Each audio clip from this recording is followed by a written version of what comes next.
My name is Paul Offit. I'm talking to you today from the Vaccine Education Center at the Children's Hospital of Philadelphia. It's Wednesday, June 25th, 2025.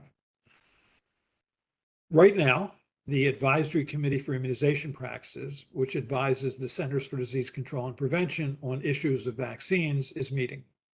One of the things that they're going to talk about tomorrow is thimerosal, which is an ethylmercury-containing preservative that was in vaccines for children up until around 2001. So it's really been out of vaccines for children for 25 years. But there still are some influenza multidose vaccines that are given to adults that might contain thimerosal. So I thought we would talk about that. We'll start from the beginning.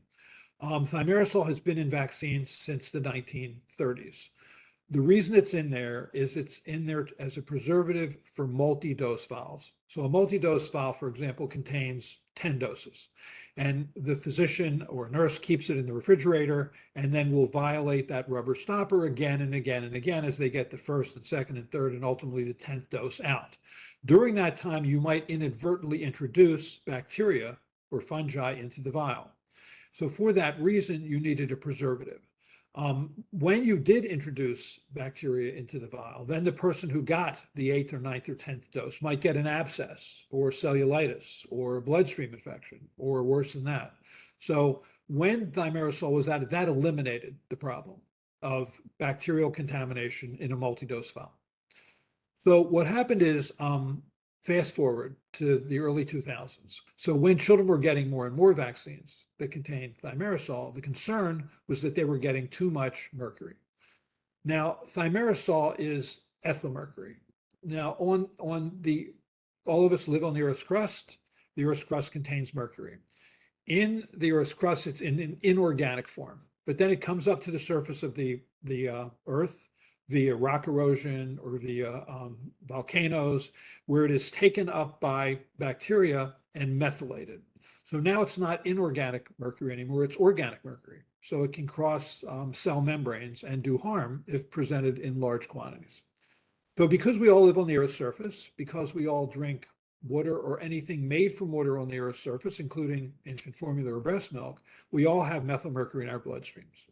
So when thimerosal issue arose in the early 2000s, there were studies done showing that if you looked at children who got thimerosal-containing vaccines and took their blood before they got those vaccines and then again after they got those vaccines, you couldn't tell that the level of mercury in the bloodstream increased because thimerosal, first of all, isn't methylmercury, it's ethylmercury, so it's excreted from the body far more quickly. And it was, as it turns out, a trivial contribution to the mercury burden that we have living on the Earth's surface every day.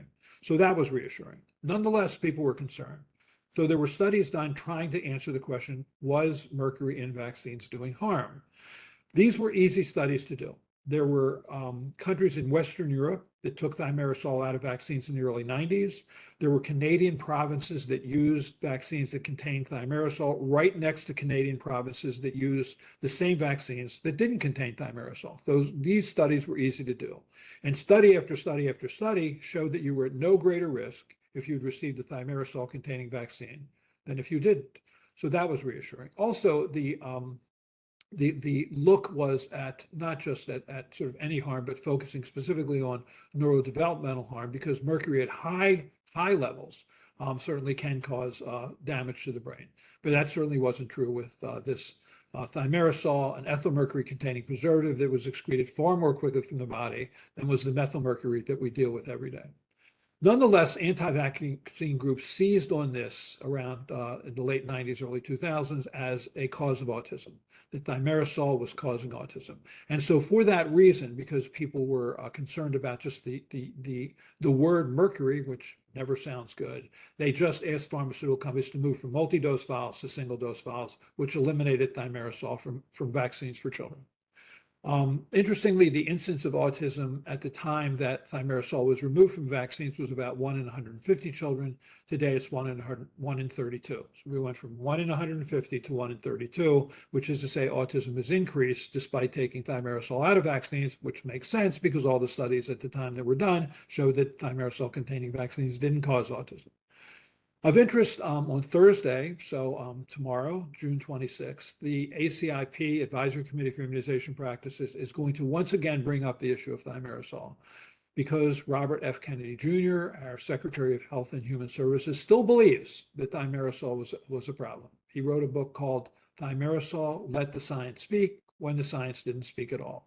So it'll be interesting to see how that plays out tomorrow. I think Robert F. Kennedy Jr.'s goal is simply to scare people about vaccines.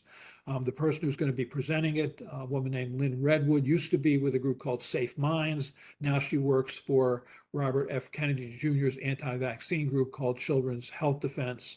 Already she's been asked to modify her slides because one of the studies that she referred to didn't exist. And this is pretty much the playbook for the anti-vaccine activists.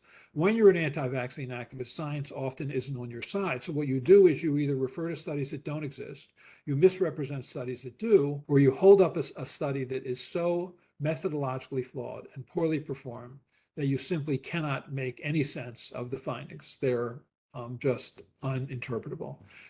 So that's where we are. I guess we'll see how things play out tomorrow on June 26th, but thank you for your attention.